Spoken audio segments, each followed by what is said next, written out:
Hello guys, आपका फिर से एक बार मेरे चैनल में बहुत बहुत स्वागत है। दोस्तों इस सेल का फ़ायदा उठाते हुए मैंने दोस्तों फ़ोन आखिरकार बाय कर लिया। दोस्तों ये फ़ोन है दोस्तों सैमसंग का M32। अब दोस्तों आप लोग कमेंट सेक्शन में बताइएगा कि दोस्तों क्या मैंने गलती करी ये फ़ोन लेके या फिर अच्छा था। और दोस्तों मैं अपना ओपिनियन दूँगा कि आखिरकार मैं आप लोगों को बताता हूँ कि कौन सा फ़ोन सही है कौन सा गलत है। तो आखिरकार मैंने ये फ़ोन क्यों चुना, जबकि काफ़ी अच्छे फ़ोन भी इस प्राइस रेंज पर मिल रहे थे जिस पर ये मिलता है। तो दोस्तों वीडियो को शुरू करते हैं। तो दोस्तों पहले आप देख सकते हैं कि मैं अनबॉक्सिंग कर रहा हूँ इस वीडियो में। दोस्तों ये मैं वॉइस ओवर कर रहा हूँ ये, क्योंकि दोस्तों जहाँ पे अनबॉक्सिंग कर रहा था वहाँ पे मैं कुछ ऐसा बता नहीं सकता था कि मतलब खुल के समझ के थोड़ा सा मैंने चलाने के बाद वीडियो बनाने के बाद या फिर कैमरा भी टेस्ट किया मैंने थोड़ा बहुत, अभी ज़्यादा नहीं किया है। तो दोस्तों मैं आपको बता दूँ इसके डिस्प्ले का भी एक्सपीरियंस किया। मेरे पास जो LG का G8X है उससे भी कंपेयर करके मैंने थोड़ा बहुत देख लिया 5-10 मिनट के अंदर। दोस्तों पूरा ओवरऑल आपको बता दूंगा कि दोस्तों मुझे ये फ़ोन पड़ा कितने का, पहले तो आपको ये बता देता हूँ। दोस्तों ये फ़ोन मेरे को पड़ा है 10,999 रुपये की, यानी कि 11,000 आप समझ सकते हो। ठीक है, 11,000 रुपये का पड़ा है। अब इसमें है क्या दोस्तों, सबसे पहली बात है क्या दोस्तों इसमें जिसकी वजह से मैंने ये फ़ोन ख़रीदा है। तो दोस्तों चलिए अब हम स्टार्ट करते हैं स्पेक्स से। तो दोस्तों इसमें शुरू में दोस्तों जो सबसे बड़ा फैक्टर है इसमें जो कि कोई नहीं दे रहा, सुपर एमोलेड फुल HD वाली, super AMOLED 90 hertz super AMOLED full HD। दोस्तों ख़त्म खेल, आगे कुछ बोलने की जरूरत नहीं है। कोई भी अगर इस प्राइस रेंज में सुपर एमोलेड की फुल HD दे रहा हो तो आप कमेंट सेक्शन में मुझे बता दीजिएगा कि हाँ जी कोई दे रहा है। और ऊपर से 800 निट्स की ब्राइटनेस से देख लोगे ना भाई स्क्रीन। आ रहे भाई आप लोग वीडियो में, यार मुझे नहीं पता आगे पीछे हो रही होगी थोड़ी सी वॉइस मेरी, पर दोस्तों मैं बता रहा हूँ रियलिटी में काफ़ी कमाल की चीज़ है यार।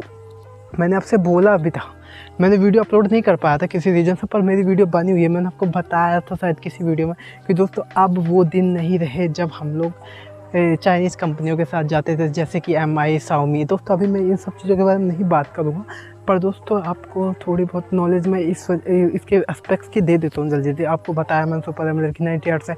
दूसरा आपको बता दूँ 6000 mAh की बैटरी में भी कोई कमी नहीं, एक दिन पूरा निकाल देगी भाई वीडियो देखते हुए।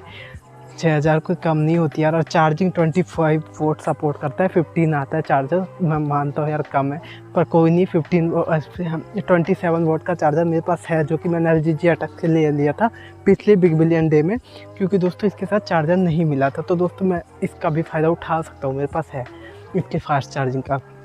तो दोस्तों चले आगे बढ़ते हैं।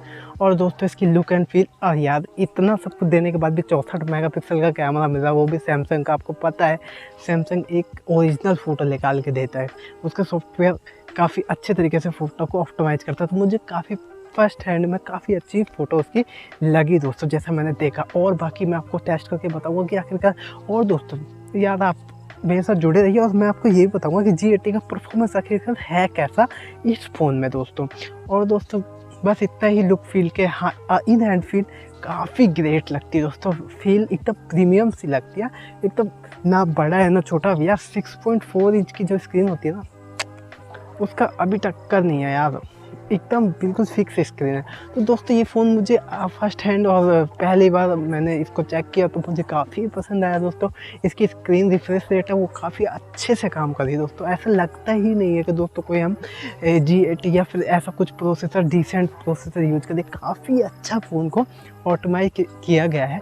दोस्तों आपको पता ही होगा कि One UI कितना अच्छा सॉफ्टवेयर ऑप्टिमाइजेशन कर रखा है। रैम मैनेजमेंट भी मुझे फर्स्ट हैंड पे अच्छा लगा दोस्तों। तो काफ़ी मिला के मैं आपको बता दूं दोस्तों, कुछ भी ऐसी चीज़ें नहीं है जो मुझे बुरी लगी। थोड़ी बहुत चीज़ें ऐसे है कि दोस्तों इसमें प्रोसेसर थोड़ा और हाई हो सकता था।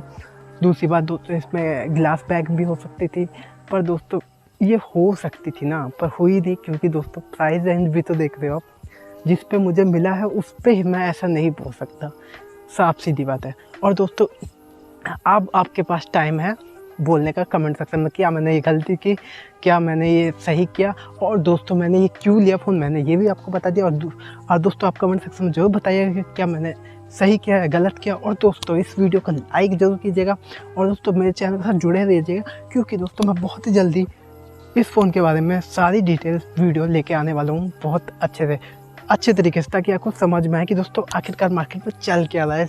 दोस्तों ये बात आपको जानने के लिए दोस्तों काफ़ी अच्छे से बताऊंगा दोस्तों, बस आपको जुड़े रहना। और दोस्तों चलिए बंद करते हैं, शुरू नहीं बंद करते हैं। और दोस्तों मेरे पास टाइम की थोड़ी सी कमी रहती है, इस वजह से कभी फुल टाइम कर देंगे यार, टेंशन क्यों ले रहे हो। पर दोस्तों अभी टाइम की कमी है, मुझे वीडियो बहुत जल्दी से एडिट करनी है। और चलिए दोस्तों वीडियो को बंद करते हैं, आप अपना काम कीजिएगा कमेंट सेक्शन में। बाय बाय, जय हिंद, वंदे मातरम।